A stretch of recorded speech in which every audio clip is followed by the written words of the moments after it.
فرمایا کہ جو سالک ہوتا ہے اللہ کے راستے کا، جو انسان ہوتا ہے، جو اللہ کی طرف چل رہا ہوتا ہے، اس کی کوشش ہوتی ہے کہ مجھے اللہ تعالیٰ کا قرب مل جائے. اس کا غم و فکر کیا ہوتی ہے؟ دنیا میں غم تو سب کو ہے، کوئی بے غم نہیں. ہر آدمی کسی نہ کسی غم میں مبتلا ہے. لیکن اس انسان کو کیا غم ہوتا ہے جو راہ مولا میں چل رہا ہوتا ہے؟ بر دل سالک ہزارہ غم بفت. سالک کے دل پر ہزاروں غم ہوتے ہیں. لیکن غم کس چیز کا ہے؟ کہ باغ دل خلال کم بفت. غرض باغ دل خلال کم بفت. اگر اس کے دل کا جو باغ ہے جس کو وہ اللہ کی محبت کے بعد اس نے آباد کیا ہوا ہے، اس میں اگر ایک تنکا بھی کم ہو جائے تو یہ غمگین ہو جاتا ہے، اس کو غم کھانے لگتا ہے. اس کا مطلب یہ ہے کہ انسان کو غم اس بات کا رکھنا چاہیے کہ میرا کون کون سی ایسی چیزیں ہیں جو نیکی کی اس سے چھوٹ گئی. اصل غم یہ ہے. باقی جتنی چیزیں وہ آپ غم کریں نہ کریں، دنیا کے نظام کے تحت ہے. ایک چیز آپ کو ملنی ہے، آپ غم کریں تب ملے گی، نہ کریں تب ملے گی. ایک چیز نہیں ملنی، آپ غم کر لیں، 4 پہ الٹی ڈال دیں، پھانسی چڑھ دیں، وہ آپ کو نہیں ملنی. لیکن جو اللہ کی محبت کا معاملہ ہے یہ آپ کے ساتھ اٹیچ ہے. جس میں آتا ہے بالش چلتا ہے تو ایک بالش میں 2 بالش تو قریب آ جاتا، 2 بالش چاہتا تو پورا ہاتھ قریب آ جاتا، ایک ہاتھ قریب میں پوری باعث ہو تو اتنا قریب آ جاتا. چل کے آتا ہے، میں دوڑ کے آتا ہوں. یعنی آخرت اور اللہ کی محبت کا معاملہ تو یہ ہے. تو سالک کے دل پر جو غم اس کا ہونا چاہیے کہ یار فلانا معمول رہ گیا میرا، فلاں چیز پر پڑھتا تو رہ گیا، آج تلاوت رہ گئی، فلاں چیز رہ گئی، فلاں چیز رہ گئی. اس کا اس کو غم کھانا چاہیے، اس کا غم اس کو ہونا چاہیے. اب اس غم کا آپ کو فائدہ کیا ہوگا؟ 2 فائدے ہوں گے. ایک تو اللہ آپ کی کمی پوری کریں گے، کیونکہ اس غم سے وہاں کا نظام اور یہ اس کا تعلق آخرت کے نظام سے. آخرت کا نظام مومن کے چاہنے پر ہے. آپ جنت میں جائیں گے، جو چاہے گا ملے گا. دنیا میں جو چاہے گا ملے گا نہیں، کبھی بھی نہیں. کیونکہ یہاں اللہ کی چاہت پہلے سے متعین. اس کو دال کھلانی دال ہی ملے گی، مرغا کھلانا مرغا ہی ملے گا. آخرت کا اچھا نہیں ہے. آخرت کا اس سے جو دل چاہے گا اس کو وہی چیز مہیا ہو جائے گی. تو چونکہ اس کا تعلق ان اعمال کا اور ان توفیقات کا تعلق آخرت سے ہے، لہذا جب وہ غم کرتا ہے سالک اپنی اس کمی پر، تو وہ ویسا ہی اس سے زیادہ عطا کر دیتے، وہ ویسا ہی اس سے زیادہ عطا کر دیتے. وہ ایک تنکے پر رو رہا تھا کہ میرے باغ میں تنکا کم ہو گیا، تو اللہ تعالیٰ نیا پورا باغ ہی عطا فرما دیتا، نئے توفیقات کے دروازے کھول دیتے اس غم کی برکت سے. اس حزن اور غم کی برکت سے جو اس بات پر تھا کہ میرا فلاں چیز رہ گئی، اللہ میں آج تو ایسا لگا معاف کر دے، مجھے فلانی چیز رہ گئی، کرنی چاہیے تھی، نہیں مجھے یہ ہوا. اب اس سے یہ فائدہ ہوگا. دوسرا فائدہ کیا ہوگا کہ فکرات دنیا سے آپ کو بری کرتے جائیں گے، وہ آپ کے کام خود بخود بناتے چلے جائیں گے. کیونکہ جب وہ آخرت کا غم کو اپنا غم بنا لیتا ہے یا اعمال آخرت کے غم کو، اللہ فرماتے ہیں تیرے دونوں غموں کا ہم ذمہ دار. اور یہ ہمیں چاہیے. آپ یہ چاہتے ہیں کہ آپ کی دنیا کے سارے معاملات اچھے ہوں، ٹھیک ہوں، تو آپ یہ غم کھانا شروع کر دو، وہ خود ٹھیک ہوتے چلے جائیں اور تابع ہیں اس کے. کتنا بڑا فائدہ ہے کہ ایک تو توفیقات بڑھ جائیں گی غم کھانے سے، اور دوسرا کہ دنیا کی لائن بھی سیدھی ہو جائے گی. جس کے لیے مارے پھر رہے ہیں، جس کے لیے ساری دنیا رو رہی، یہ مولانا رومی نے بڑی عجیب بات کی ہے، بر دل سالک ہزارہ غم بود، یعنی اتنا غم اس کو ہوتا ہے اتنے ایک دن کا کم ہونے پر، گرج باغ دل خلال کم بغت، کہ اگر ایک خلال جتنا جو ہے نا وہ لکڑی بھی کم ہو جائے اس کے باغ میں، یعنی چھوٹی سی بھی کوئی توفیق یا چھوٹا سا کوئی معمول یا چھوٹی سی کوئی نیکی اس سے رہ جائے تو غمگین ہو جاتا ہے کہ یار یہ مجھ سے کیوں رہ گئی، تو اس کے نتیجے میں توفیقات بھی بڑھ جاتی ہیں اور دنیا کے غم سے بھی ان کو بری کر دیتے ہیں۔ من کان ہم بالآخرہ کف اللہ عن ہم الدنیا والآخرہ، جو آخرت کو اپنا غم بنا لیتا ہے اللہ اس کو دنیا اور آخرت دونوں غموں سے بری کر دیتے ہیں۔ بات دراصل یہ، ہم یہ سمجھتے ہیں کہ یہ جو دنیا ہے بس یہ ہمارے نظام پر ہے، ہمارے نظام پر تو ہے ہی نہیں، ہمیں حکم ضرور ہے صحیح کرو، بھاگو دوڑو، سلیقے سے صحیح کرنے کا حکم ہے، لیکن دینے والی ذات اس کی ہے۔ دیکھیے محمد تھانوی رحمۃ اللہ نے بڑی خوبصورت مثال دی کہ آپ کے پاس جو بھی روٹی کا سبب ہے یہ کشکول ہے، جو غریب مانگنے کے لیے اپنے ہاتھ میں رکھتا ہے، ایک گول سا پیالہ ہوتا ہے وہ لے جاتا ہے، اب کشکول میں اگلے والا ڈالتا ہے، کشکول میں اس خود کچھ نہیں، دینے والا جو ڈالتا ہے وہ ہے اس میں، ٹھیک ہے، وہ اس کشکول میں ڈالتا ہے، تو اب وہ فقیر جو ہے وہ کشکول کا شکریہ ادا کرے گا یا دینے والے کا؟ دینے والے کا۔ کشکول تو پہلے بھی اس کے پاس تھا، تو فرمایا کہ جتنے بھی اسباب ہیں، آپ کی نوکری، آپ کی دکان، آپ کی کھیت ہے، کوئی بھی چیز ہے، یہ کشکول ہے، ہمیں حکم ہے کشکول لے کے آؤ، اب ڈالیں گے اس میں اللہ تعالیٰ،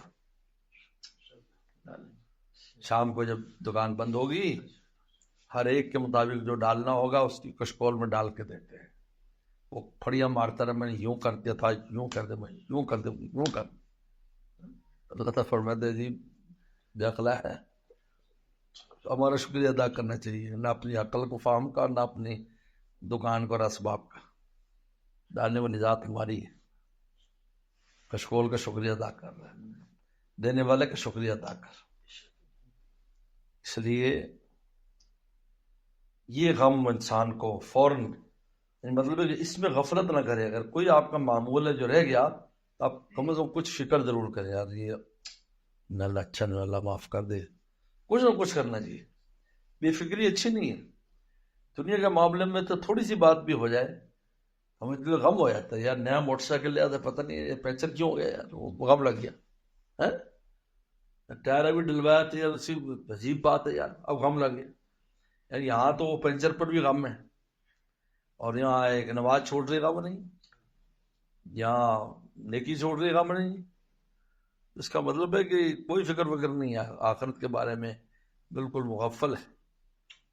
دنیا کے معاملے میں یہ چھوٹا تو ہو جائے تو وہ کل ڈونکی لگائی تھی، ڈونکی خراب ہو گیا، عجیب ہے یار، اتنا صدمہ ہو رہا ہے، ادھر فون کھڑکا رہا ہے، ادھر فون کھڑکا رہا ہے، اور یہاں اگر کوئی معمول رہ جائے تو تھوڑا سا غم تو دکھائے، اللہ اب آج تلاوت رہ گئی، روزانہ کثرت آج رہ گئی، وہ اللہ معاف کر دے تو بڑی تنی میری کیا وہ ہے، کیا بتائیے، معاف کر، معاف کر، اتنا سے ہی دکھا دے، اللہ خوش ہو جاتے ہیں، توفیقات بڑھا دیتے ہیں، یاد رکھتے کہ بتا جو ہے یعنی یہ ایسی ہے کہ اگر کوئی آدمی یعنی کسی بچے کو آپ نے کچھ چیزیں دی ہوئی ہیں نعمتیں اور آپ اس نے اٹھا لی، اس نے چھوڑ چھوڑا پر نہیں کیا، کہ کسی دوسرے بچے نے اٹھا لی، اس کا کھلونا لے گیا دوسرا، وہ چپ کر کے بیٹھا ہے تو ساری کھو دے گا نا، اگر اس پر شور شرابہ کرے گا، الٹا لیٹے گا، سیدھا لیٹے گا، نہیں تو ابا اس سے چھین کے دے گا۔ بس اسی طرح جب بندہ اللہ کو ایسے دکھاتا ہے امور آخرت پر اور اعمال آخرت پر غم، تو پھر اللہ تعالیٰ اس کو ربا زیادہ دے دیتا ہے۔ یہ بچے کے اس پر ابا کرتا ہے تو یار ابا چھین کے دیتا، ہم نے دیکھا چھین کے دے گا دوسرے، جب روتا رہے نہیں کیوں اس کی چیز لی دے، اور انہوں نے کہا کہ جی کوئی بات نہیں، ٹھیک ہے جی، پھر دینے والے کو بھی کوئی پرواہ نہیں ہے۔ اللہ کی ذات تو بہت مستغنی ذات ہے، اللہ کا میں سمت ہوں، تمہاری عبادات کی تم کو ضرورت ہے، مجھے ضرورت نہیں ہے کہ تم کرو گے تو فلاح پاؤ گے، ہم سے انعامات ملیں گے، آخرت بنے گی، دنیا بنے گی. ہمیں کیا فکر ہے؟ پوری دنیا اللہ کی عبادت نہ کرے کوئی بھی. ایک زمانے گزرے اس میں کفر ہی کفر میں پورے عالم میں، اللہ کی شان میں کوئی کمی تھوڑی آ گئی تھی. کتنے زمانے گزرے، کوئی ایک بندہ نہیں تھا جو ایمانیات کا نام لیتا، پھر کوئی شان میں فرق نہیں آیا ان کی. اور سارے مومن ہو جائیں تب بھی ان کی شان، ان کی اپنی شان ہے، اپنی شان میں شان والے ہیں. میرے آپ کے ہمیں ضرورت ہے. قرآن نے کہا جو عمل کرے گا اپنے لیے کرے گا، اور اگر گناہ کرے گا تو اس کا وبال بھی اسی کو بھگتنا پڑے گا. تو بہرحال یہ مولا رومی نے بڑی عجیب بات لکھی ہے کہ برتس بل سالک ہزارہ غم بغت، سالک کے دل پر ہزاروں غم آتے. کب؟ گر ز باغ دل خلال کم بغل، دل کے باغ میں سے ایک تنکا بھی کم ہو جائے تو غم آ جاتا ہے. یعنی اعمال آخرت میں کوئی ایک معمول بھی چھوڑ جائے تو غم گر رہا ہے. یہ اس کا مطلب. غم کھانے کی یہ چیز ہے، وہ کھانے کی چیز نہیں، وہ تو ویسے کھانے کی چیز ہے. دنیا کی چیز تو ویسے کھانے کے لیے، غم کسی نہیں ہے. غم کھانے کے لیے مولا ہے. ہمارا غم کھاؤ بھائی، کیا غم کھاتے پھرتے ہو. ہمارا غم یہ موسیٰ السلام کی آگ کی طرح. موسیٰ علیہ السلام کی آگ وہ جو درخت کو لگی تھی، بجائے جلنے کے، کالا ہونے کے اور گرنے کے، اس کی سبزی بڑھتی جا رہی تھی، رونق بڑھتی جا رہی تھی اور زیادہ تر و تازہ ہو رہا تھا. اور میں یہ غم جب آخرت کا لگ جاتا ہے تو بندے کو تر و تازہ کر دیتے. دیکھنے والے کہتے ہیں ان کو تو کوئی غم ہی نہیں، کوئی غم نہیں. کیونکہ غم ایسا ہے، پیارے کا غم ہے. اور اللہ اپنا غم کھانے والوں کو کبھی مرچھانے نہیں دیتے.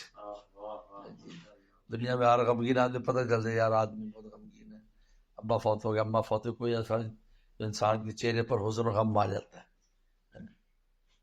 لیکن صحابہ کرام کے چہرے، حالانکہ دنیاوی اعتبار سے کیا حالات تھے، جسم پر کپڑا مکمل نہیں تھا پہنا ہوا، پیٹ پہ روٹی نہیں ہوتی تھی، بستر نہیں ہے، بیٹھنے کی مٹی پہ بیٹھنا اٹھنا سونا جاگنا سردی گرمی. اور لیکن فرمایا کہ یاسم الجاہل و اغنیا، جاہل دیکھ کر سمجھتا تھا یہ تو غنی اور امیر لوگ ہیں. چہرے ایسے برونق تھے یار یہ تو مالدار لوگ معلوم ہوتے، اللہ کی خیر معلوم ہوتی ہے ان پر. چہرہ دیکھ کے نہیں، اللہ کی خیر لگتی. صحیح چہرہ اللہ کی خیر ہے، اللہ کی خیر. تعریف بسیما، محبوب آپ پہچانتے ہیں، بھوکے ہیں، فاقے سے ہیں، کیا ہے ان پر. لیکن ان کا غم ایسا تھا، تو غم نے ان کو رونق بخش دی تھی. اللہ کا غم دی اور غم رونق بخشنے، رونق افزا، روح افزا غم ہے اللہ کا جو غم ہے. اور وہی ہے اللہ کا غم کہ ہم یہ دیکھیں ہماری زندگی میں کون سی ایسی چیزیں، کون سے فرائض ہیں جو چھوٹ رہے ہیں، واجبات چھوٹ رہے ہیں، رسول اللہ کی سنت ہم سے کون کون سی چھوٹ رہے ہیں. یہ ہے غم، اس کی برکت سے آپ کی دنیا کے غم خود ہی مداوع کر دیں گے اس کا ہلکا. ہم یہ عجیب بات ہے، یعنی اس میں دونوں چیزیں ہیں، یعنی آخرت بھی ہاتھ میں رہی اور دنیا بھی مل گئی. اب بتاؤ اس سے اچھا کیا ہے؟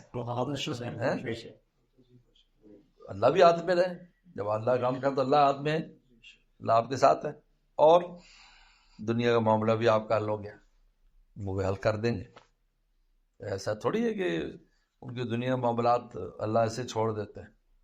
صحابہ نے اللہ رسول کا غم کھایا، پوری دنیا ہی دے دی ہم، پوری دنیا دے دی. کیا تو یہ تھا کہ جسم کے کپڑے نہیں تھے، ابو ہریرہ بھی ایک لنگی پہنتے تھے، دوسرے کپڑے نہیں تھے. پھر وہ ابو ہریرہ عراق کے تخت پر بیٹھ کر جو ہے نا وہ کتان کے اور کاٹن کپڑوں سے ناک صاف کرتے تھے. ابو ہریرہ یہ لے ناک صاف کر رہا ہے تو تیرے پاس کبھی تو ایک کپڑا بھی نہیں ہوتا تھا. یہ دیکھو آخرت غم کھایا، دنیا سارے قدم مل لیا. آج بھی وہی ہے. اللہ تعالیٰ کے اصول تبدیل نہیں ہوتے، یاد رکھ، قیامت تک کے لیے وہی اصول ہے.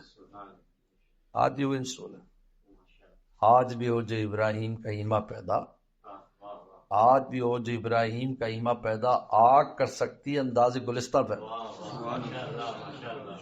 آگ کر سکتی انداز گلستہ. آج بھی وہ گلستان بننے کے تیار ہے اگر آپ ابراہیم السلام جیسا عشق و محبت لے آئے، ایمان لے آئے. ایسا نہیں ہے، اللہ تعالیٰ کے اصول نہیں بدلتے. ہر زمانے میں ایک اصول ہی ہے، اسی پر پوری لا تبدیل لکلمات اللہ. اللہ کلمات میں کوئی تبدیلی نہیں، وہی ہے. کوئی زمانہ آ جائے اصول وہی ہے. آج بھی وہی اصول ہے جو انبیاء اسلام کے زمانے میں، مسلم کے زمانے میں صحابہ، آج بھی وہی اصول ہے کہ آپ آخرت کے غم کی فکر میں لگ جائیں. اور یہ 24 گھنٹے دیکھیے یار کون سی کمی مجھ سے ہو رہی، تو آپ کے جو دنیا کی فکرات اللہ اپنے ذمہ لے لے. تھوڑی آئے گی تو صحیح فکر، جلدی ہٹا دیں گے، بس آئی اور گئی، آئی اور گئی. یہ نہیں کہ وہ اس کے جو ہے نا منجی مدی مار کر، جس کو پنجابی میں کہتے ہیں الٹی چاٹ پہ مار کے پڑا ہوا، ایسا کچھ نہیں. بہت عجیب بات ہے.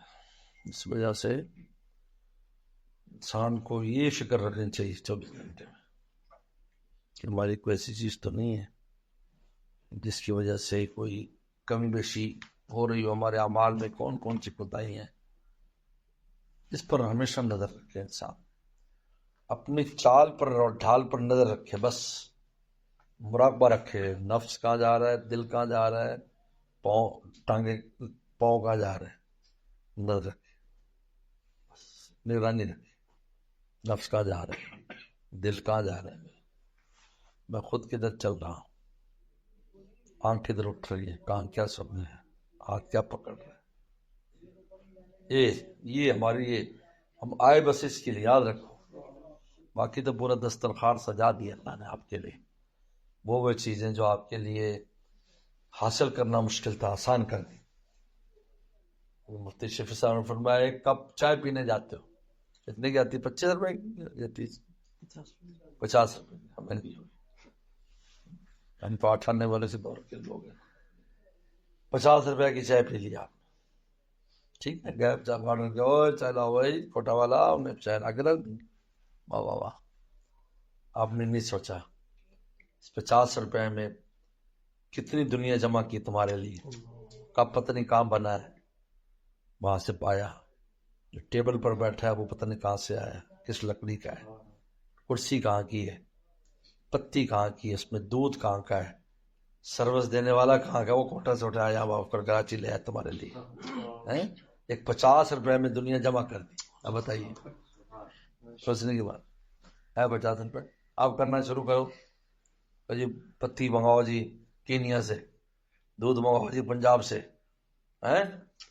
بلانے والا منگاؤ جی کوٹا سے. آئے گا 50 میں، 50,000 میں بھی نہیں آئے گا. لیکن تو دسترخوان سجایا ہوا ہے. آپ جو فروٹ میں تو دیکھتا ہوں، فروٹ حیران ہوتا ہوں، کہاں کہاں کا فروٹ تھوڑے سے پیسے لے آؤ گے، آیا کہاں سے ہے، حیران ہو جائیں گے. اور نگر میں پیدا ہو رہا ہے، کراچی بھی بک رہا ہے، کراچی پیدا ہو رہا ہے، پنجاب بھی بک رہا ہے. ہم حیران ہے یہ کیا ہے. دسترخوان ایسا سجایا ہے.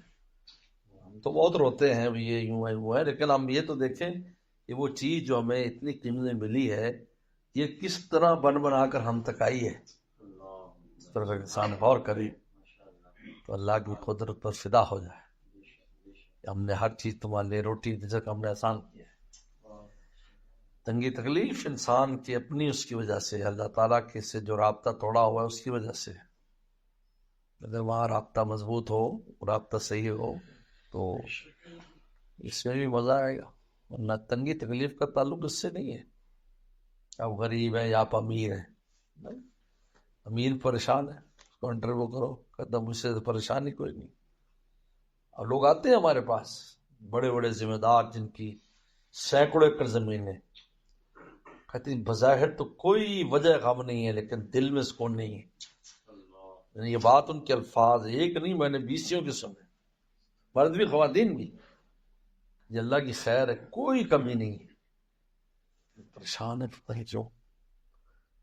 ڈاکٹر کہتے ہیں ڈپریشن ہے. بھائی کس بات کا ڈپریشن ہے؟ ڈپریشن دوائی کھا رہے ہیں. اب مجھے بتاؤ اگر دنیا کی قلت کی وجہ سے ڈپریشن ہوتا تو ان کو کیوں ڈپریشن ہے؟ وہ بتاؤ ذرا کیا کمی؟ باہر کروڑوں روپے کی گاڑی کھڑی ہوتی ہے, اندر آ کر وہ پاؤں پکڑ بیٹھا ہوتا ہے, جی کوئی ایسا کر دو جی ہماری سکون ہو جائے. اگر لوگ کہیں اس کو قابل رشک سمجھ رہے ہوں گے حالت اس بیچارے کی یہ ہے. اس سے کوئی تعلق نہیں اس کے ساتھ, یہ غلط سوچتا ہے آدمی. اس کا تعلق تھانوی رحم اللہ فرماتے تمام اسباب سے مقصود راحت ہے, اور راحت اللہ کے نام میں.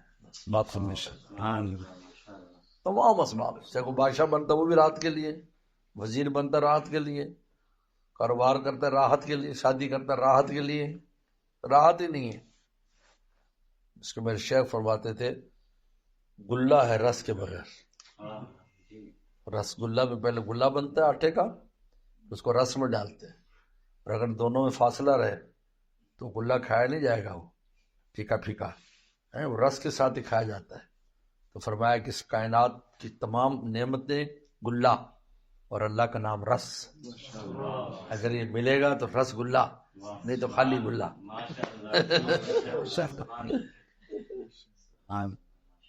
اور اگر اللہ کے نام سے چمٹے ہوئے ہو, پھر اسباب نہیں بھی ہیں تو رس تو ہے نا, جوس ملے گا. شیخ فرمایا اللہ کی محبت ایک ایسی چیز ہے, ایک ایسا جوس ہے جس میں ہر شے کا ذائقہ ہے. اللہ معاف کرے.